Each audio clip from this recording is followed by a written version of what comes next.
Boa tarde a todos, que a luz do nosso Mestre Jesus continue nos iluminando, nos dando a clareza espiritual para que possamos compreender este Evangelho, que é sempre importante para nós, né? E assim a gente pede a Jesus e a toda essa equipe espiritual que continue nos envolvendo, nos amparando, nos iluminando, para que possamos realmente compreender. Então, esse evangelho de hoje, né, está no capítulo 18, muitos são chamados e poucos os escolhidos. E hoje, em especial, a gente vai falar dos itens 13, 14 e 15, ao que tem se lhe dará. Então, vou pedir licença para ler um pedacinho dessa passagem, para que a gente possa ter um entendimento melhor. Muitas vezes, quando a gente pega o evangelho para fazer o nosso evangelho no lar, tem uma passagem que às vezes a gente não compreende pela forma que foi falado, pelas palavras, e a gente fica assim um pouco perdido. Então, nessa passagem aqui em especial, é interessante a gente refletir junto sobre esse ensinamento. Então, eu peguei uma parte lá de Marcos, né? Está lá em Marcos. E chegando-se a ele, os discípulos lhes disseram: por que razão lhes falas por parábola? Perguntando a Jesus, os discípulos. Ele respondendo lhes disse: porque a vós vos é dado saber os mistérios do reino dos céus, mas a eles não lhes é concedido, porque ao que tem se lhe dará, e terá em abundância, mas ao que não tem, até o que tem lhe será tirado.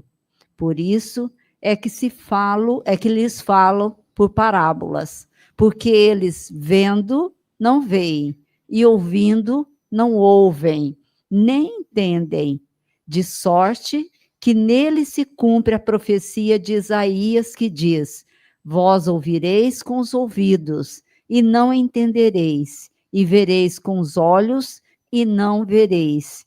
Isso aí está lá em Mateus. Aí em Marcos, continuando, também lhes dizia: atendei ao que ides agora ouvir. Com a medida com que medirdes aos demais, vos medirão a vós, e ainda se vos acrescentará, porque ao que já tem, dar-se-lhe-á, e ao que não tem, ainda o que tem, lhe tirará. Então, quando a gente começa a ler essa passagem, a gente fala: nossa, será que o nosso pai, ele faz isso com a gente? Será que ele trata a gente dessa forma? Aí, olha só a resposta de Jesus, que interessante. Vemos a intenção de Jesus de tornar os seus ensinos mais acessíveis ao povo.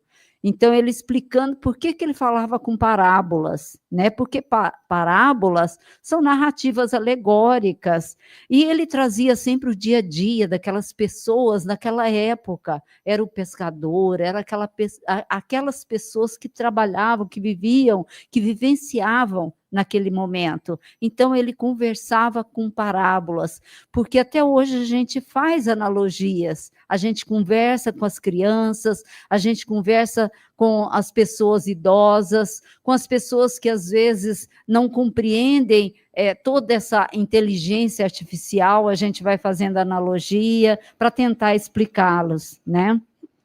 Então, assim, os que ainda não tinham amadurecimento espiritual para perceber os ensinos de Jesus, ou precisavam de tempo para tal, guardavam as histórias pela simplicidade das mesmas, baseadas aos costumes da época, e eles mantinham o interesse de ficar ouvindo aquelas mensagens de Jesus, aquelas historinhas, ou seja, as parábolas que Jesus contava, e essas parábolas, até hoje, elas são tão reais, elas são tão, como que eu vou te falar, atuais, né?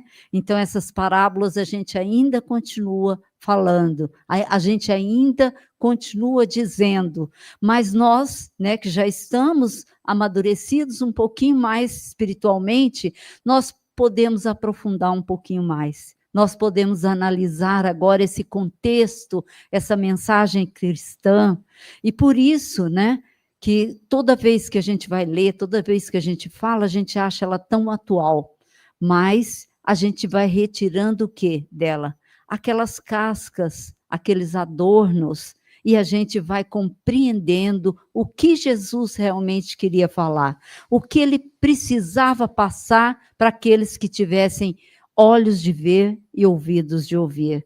Então, quantos ainda hoje se fixam na narrativa, citando-a para justificar a ação contrária à mensagem de amor, da qual fazem parte, demonstrando ainda não haver ainda penetrado nessa mensagem mesmo, penetrado no âmago dessa mensagem ou dessa parábola. Então, por isso, ao que tem, se lhe dará e terá em abundância, mas ao que não tem, até o que tem lhe será tirado. Então, Jesus, quando ele fala, né, nessa frase, ele com certeza, ele estava falando da oportunidade espiritual que cada um de nós temos, ou seja, os talentos que cada um de nós tem. Seja o talento para falar, seja o talento para acolher, seja o talento para contar uma história, seja o talento para fazer uma visita àquele que necessita, né? Então, essa oportunidade espiritual que seria conquistada, então a gente vai conquistando a cada encarnação, a cada evolução, e aí vai levando a cada um de nós ao interesse do estudo. Por isso a Nina já colocou para a gente aqui, olha que oportunidade nós temos. Estamos em casa, podemos fazer um curso. Às vezes a gente fala, nossa, mas 2 anos é muito. 2 anos passa num estalar de dedos. E é muito rápido. Então, por que não aproveitar?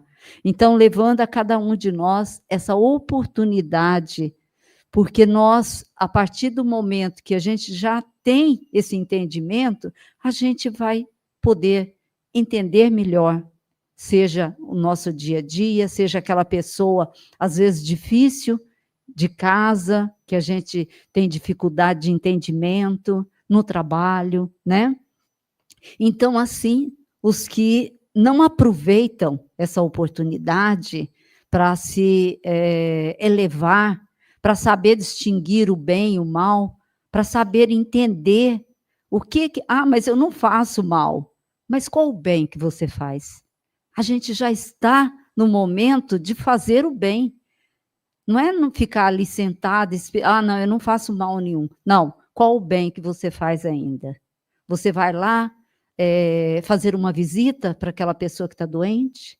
Você liga para aquela pessoa para desejar para ela saúde, falar para ela que você está fazendo oração? Qual o bem que eu faço?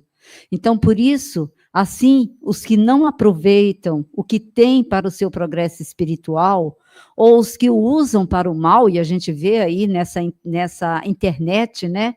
Quantas pessoas com inteligência de conhecimento, mas nada de moral, quantas pessoas vão pensando no mal, vão levando toda uma população para o mal, né? Então, elas perdem a oportunidade de crescimento, precisando, muitas vezes, de reencarnações dolorosas, difíceis, complicadas, para refazer estes atos. Porque se Deus é nosso Pai, se Ele é o Pai de todos, Ele só quer o bem de todo mundo. Então, Ele vai, sim, né, fazer com que cada um de nós possa despertar espiritualmente. Então, é preciso aprender a ver e a ouvir com os olhos e ouvidos da alma, que faz uso da inteligência e da razão. Se Deus é inteligência, nós também somos inteligência, porque nós não somos filhos de Deus, mas nós precisamos despertar essa inteligência, nós precisamos despertar a nossa razão, porque esses são os nossos atributos, por sermos filhos de Deus. Porque ela, né, a alma, é quem ouve, quem vê, e ao receber, através dos sentidos materiais, né, o nosso cérebro, as imagens e os sons, que ela interpreta e responde. Pode ser o ser inteligente pensando. esse ser inteligente que está aqui, que a cada encarnação aproveita, ele consegue cada vez mais fazer o bem, espalhar o amor que Jesus veio trazer. Então, por isso, ao que já tem desperto em si esse interesse e permanece nele melhor, vai compreendendo a vida em si mesma, porque se abre sem preconceito, mas com a razão para as coisas do espírito. Aproveita melhor o seu viver material. Muitas vezes a gente está aqui nessa vida material, então a gente precisa da matéria, mas a matéria é uma ferramenta. Nós somos seres espirituais. Nós utilizamos a matéria como ferramenta para melhorarmos. Então, nós vamos aproveitando melhor esse viver material pela fé raciocinada, que possui e que cresce a cada dia, vivendo com segurança, com confiança, as vicissitudes da matéria. Se estamos num mundo de provas e expiações, então cada dia que a gente acorda, qual a minha provinha de hoje? E se eu tenho esse entendimento, eu vou passar por esse dia. Eu vou conseguir finalizar o dia e executar o que eu preciso executar.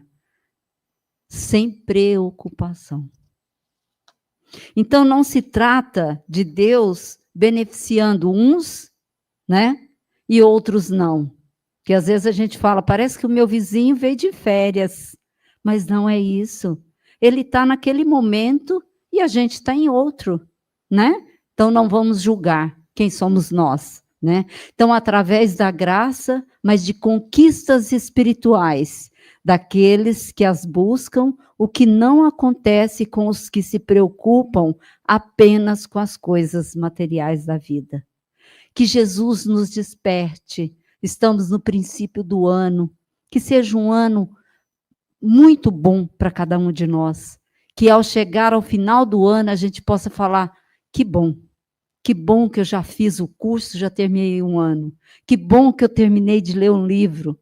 Que bom que eu aprendi a fazer crochê para ajudar ali, né, as mamães.